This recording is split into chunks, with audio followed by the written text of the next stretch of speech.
Hello everyone. आज मैं आपसे जो बात करने जा रही हूँ, माँ और पत्नी में कैसे हम सही सामंजस्य बिठा के चलें, उसके विषय में मैं आज आपसे बात करना चाहती हूँ। क्योंकि जो आजकल समाज में सबसे बड़ी समस्या चल रही है वो यह होता है कि पति के लिए बहुत बड़ी मुसीबत का सामना करना पड़ता है कि वो पत्नी को कैसे खुश रखे और माँ को कैसे खुश रखे।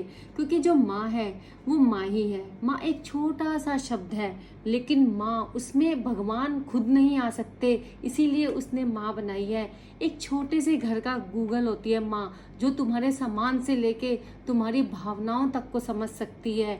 और माँ जैसा तो कोई हो ही नहीं सकता, क्योंकि जो शांति उसकी गोद में मिलती है वो तुम कितने भी बड़े हो जाओ, वो शांति माँ की गोद में ही मिलती है। इसलिए माँ के महत्व को समझना भी आजकल के युग में बहुत ज़्यादा जरूरी है कि माँ जो तुम्हें इतना बड़ा करती है, तुम्हारी रात रात जाग के तुम पूरी अपनी रातों की नींदें खराब कर देती है और तुम्हें इतने प्यार से एहसास भी नहीं दिलाने देती कि उसने तुम्हें कैसे पाला।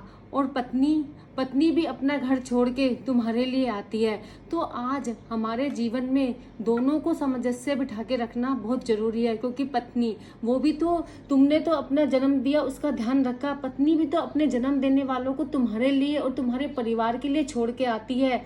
इसलिए यदि तुम एक को इम्पोर्टेंस दो तो जरूरी नहीं है कि दूसरे की कम कर दो। आपको पति पत्नी और माँ दोनों में सामंजस्य बिठा के चलना जरूरी है। यदि माँ को सम्मान दे रहे हो तो पत्नी को भी बराबर का सम्मान दो। तो पहले मैं आपको माँ के ऊपर एक स्टोरी बताने जा रही हूँ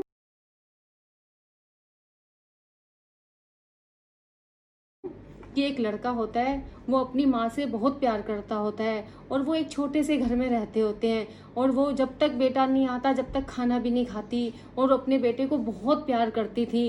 कैसे कैसे वो सिलाई करके अपने घर घर कर चलाती थी। उसका पति भी नहीं होता तब भी वो बहुत मेहनत करती है, बहुत मेहनत करती है। एक दिन उस लड़के को एक लड़की से बहुत प्यार हो जाता है। वो उसके लिए कुछ भी करने के लिए तैयार था। तो वो जाता है और अपनी पत्नी से कहता है कि तुम मुझसे शादी कर ले। उसने कहा ठीक है, मैं तुमसे शादी करूंगी, लेकिन मेरी एक शर्त है कि तुम्हें अपनी माँ का दिल मेरे लिए निकाल के लाना होगा।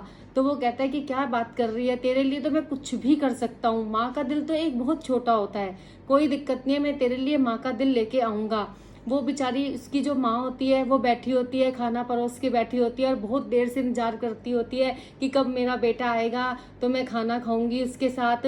तो उसका बेटा बहुत ज़्यादा शराब पी के आता है और वो कहती है बेटा तूने इतनी क्यों देर लगा दी, मैं तेरे साथ कब से इंतजार कर रही थी। तो वो उस खाने में जहर मिला देता है। जैसे ही उसकी माँ जाती है और वो खाती है तो वो मर जाती है। तो उसको वो एकदम चक्कू से दिल निकाल लेता है। दिल निकालता है तो वो दिल निकाल के अपनी पत्नी के पास जा रहा होता है। तो उसका कहीं ठोकर खाता है और उसके हाथ से दिल गिर जाता है। तो उस दिल में से आवाज आती है कि बेटा तुझे लगी तो नहीं, तू पहले सीधा हो जा। और फिर वो दिल उठाता है और अपनी पत्नी के पास, जो होने वाली पत्नी होती है उसके पास लेके जाता है। कहता है ये ले, अब तेरा दिल में ठंडक मिल गई, मैं अपने माँ का दिल ले आया। तो उसकी वो कहती है कि अच्छा तू अपने माँ का दिल ले आया, जो तू अपनी माँ का ही नहीं हुआ तो तू मेरा क्या होगा। उसको तो इस बात का बड़ा दुख लगता है। कहती है कि मैंने तो तुम्हारा परीक्षा लेने के लिए ये किया था। तो माँ वो माँ होती है कि जो उसकी बेटा मार भी देता है उसके बावजूद भी वो उससे इतना प्यार करती है, उसे तब भी जरा सा भी गम नहीं होता, फिर भी माँ को बेटे की चोट लगने का दर्द होता है। तो वो उससे शादी नहीं करती और वो बेचारा अकेला ही रह जाता है। इसीलिए मैं आपको ये संदेश देना चाहती हूँ कि जो माँ है 9 महीने अपने पेट में रखती है और इतना इंतजार करती है, उसका मुकाबला भगवान से भी करो तो कम है। क्योंकि माँ माँ है। और पत्नी पत्नी को भी हम क्या करते हैं कि हम, पत्नी चाहेगी कि वो उसे पूरा सम्मान दे, उसे पूरा प्यार दे, क्योंकि एक पत्नी में ही वो शक्ति होती है जो कि वो यमराज से भी अपने पति को लेके आ सकती है। क्योंकि पत्नी अपना पूरा घर परिवार अपने पति के भरोसे छोड़ के आती है। और यदि तुम अपने माँ बाप का ध्यान रख रहे हो तो वो भी तो पूरे परिवार को संभालती है, पूरे परिवार को प्यार करती है। इसीलिए मैं तो ये कहूंगी कि दोनों को बिल्कुल बराबर इंपॉर्टेंस दो। इसलिए पत्नी को भी खूब प्यार और सम्मान दोगे। यदि आज आप पत्नी को सम्मान दोगे तो वो समाज सम्मान देगा, उसके घर वाले, तुम्हारे घर वाले उसको सम्मान देंगे। इसीलिए पति पत्नी भी कौन होते हैं, गाड़ी के 2 पहिए होते हैं और वो बुढ़ापे का सहारा होती है। इसीलिए मैं तुम्हें ये समझाना चाहती हूँ कि यदि पत्नी है उसे, यदि तुम्हारी पत्नी और माँ में लड़ाई हो रही है तो तुम एक दूसरे के सामने उन्हें मत डांटो, एक दूसरे के सामने मत समझाओ। माँ को अलग जाके प्यार से समझाओ, पत्नी को अलग कमरे में जाके समझाओ, और धीरे धीरे धीरे पत्नियों को भी समझ में आएगा। तो ये समस्या एक जो है एक ये बहुत बढ़ती हुई जा रही है। इस समस्या को यदि हम मिलके दूर करना चाहेंगे तो बहुत आसानी से कर पाएंगे। अब मैं तुम्हें बताती हूँ कि पत्नी में एक पति को बचाने की कितनी शक्ति होती है।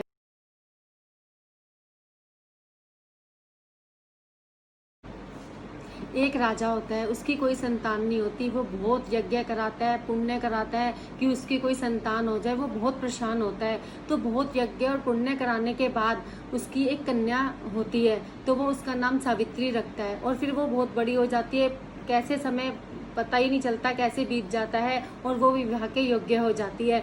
फिर वो राजा कहता है कि वो उसकी बहुत लाडली होती है, कहता है कि तू अपना जो है वर खुद चुन के ला। तो वो मंत्रियों के साथ पूरे वन में जाती है और अपने लिए वर चुनने के लिए जाती है। तो जब वो आती है तो कहती है पापा मैंने अपना वर चुन लिया। उसने कहा कौन है तुम्हारा वर? तो वो बोलती कि सत्यवान। तो वहाँ पे वो भी नारायण भी होते हैं, तो वो नारायण कहते हैं अरे सत्यवान, सत्यवान से तुम कैसे कर सकती हो शादी, वो तुम्हारे लिए योग्य वर नहीं है। उसने कहा मैंने अब जिसको अपना पति माना है उसको मैंने अपना पति मान लिया। उसने कहा तुम उसकी कमी बताओ। तो कहते एक तो उसके माँ बाप को कुछ दिखाई नहीं देता और वो एक कुटिया में रहती है, और उसकी वो आयु भी बहुत कम है, वो केवल बहुत कम आयु का है और बहुत कम जिएगा। उसने कहा जो भी हो लेकिन मैं तो सत्यवान से ही शादी करूंगी, और मैं उसको अपने पति के रूप में देख चुकी हूँ।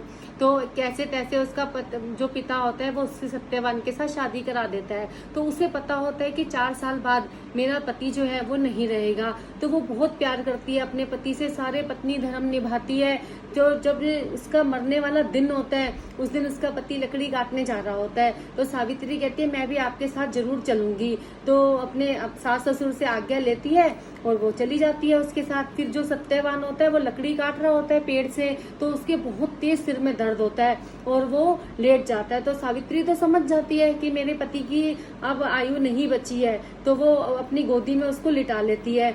और तभी देखती है कि एक बैल पे लाल रंग का कपड़े पहने हुए यमदूत आ जाते हैं। तो वो कहते हैं आप कैसे आ गए? आप ऐसे तो इनको लेने के लिए दूत आते हैं, आज आप पधारे हो यहाँ पे। तो उसने कहा इसके इतने अच्छे कर्म है तो मैं तो इसको खुद लेने आया हूँ। तो वो बहुत प्यार पड़ती है कि मेरे पति को मत लेके जाओ, कैसे भी कर लो। तो वो उसके आत्मा निकालते हैं और अपने साथ ले चलते हैं। तो वो भी पीछे पीछे, सावित्री पीछे पीछे जाती रहती है। तो यमराज बोलते क्या चाहिए तुम्हें, तुम मेरे पीछे पीछे क्यों आ रही हो? कहती है नहीं मैं तो आपके पीछे पीछे आऊंगी, मुझे एक वर चाहिए। उसने कहा कि तुम इसकी जान को छोड़ के कोई भी वर मांग लो। तो वो कहती है कि ऐसा करो कि मेरे जो सास ससुर हैं उनकी आंखें दे दो। तो फिर वो कहते चल तेरे को ये वरदान दिया। फिर उनके पीछे पीछे जाती है। उसने कहा अब क्या चाहिए तेरे को? कहती है मेरे को सत्यवान से 100 पुत्र चाहिए। उसने कहा ले तेरा ये भी वरदान पूरा हुआ। फिर पीछे पीछे जाती है तो यमराज कहते अब क्या हो गया? कहते आप ही नहीं तो मुझे आशीर्वाद दिए कि 100 संतान होंगी, तब जब मेरे पति ही नहीं रहेंगे तो मैं संतान कहाँ से दूंगी? तो पत्नी वो ताकत रखती है, पत्नी वो प्यार करती है अपने पति को कि जो यमराज से भी अपने पति को लेके आ सकती है। तो हमारे जीवन में क्या जरूरी है? यदि हम अपनी माँ को पूरा के पूरा प्यार दे रहे हैं तो पत्नी को भी उतना प्यार दो, क्योंकि पत्नी बहुत सब कुछ छोड़ के आपके पास आई है, और हर पत्नी को सावित्री जैसा ही प्यार होता है। इसीलिए हमें बैलेंस बना के चलना है, माँ को माँ का दर्जा देना है, पत्नी को पत्नी का दर्जा देना है, दोनों को बहुत प्यार करना है, क्योंकि पत्नी हमारी बुढ़ापे का सहारा है। इसीलिए, और वो अपने पूरे घर बार छोड़ के तुम्हारे पास आई है। और यदि तुम्हारे माँ में लड़ाई हो, पत्नी में लड़ाई हो, तो माँ को अलग समझाओ प्यार से, पत्नी को अलग समझाओ प्यार से, और पत्नी को ये बात समझाओ आज तू पत्नी है, कल के दिन तू भी माँ बनेगी। यदि यही जो तू कर रही है और यही तेरे बेटे की पत्नी करेगी तो तेरे को कैसा लगेगा? तो वो भी इस चीज को समझेगी। हम दोनों को बैलेंस बना के चलना है। तो यदि ये मेरी कहानी पसंद आए तो आप ज्यादा से ज्यादा शेयर करो। जो समाज में एक लड़का ज्यादा फंसता है, लड़कियां इतनी नहीं फंसती, क्योंकि लड़कियां अपना माँ बाप छोड़ के आती हैं। पतियों को बहुत मुसीबत का सामना करना पड़ता है, क्योंकि उसके सामने माँ जो भगवान से भी प्यारी है, पत्नी जो इसके लिए सब कुछ छोड़ के आई है। तो हमें बैलेंस बना के चलना है। यदि मेरी ये स्टोरी सबको पसंद आए तो लाइक और शेयर करें।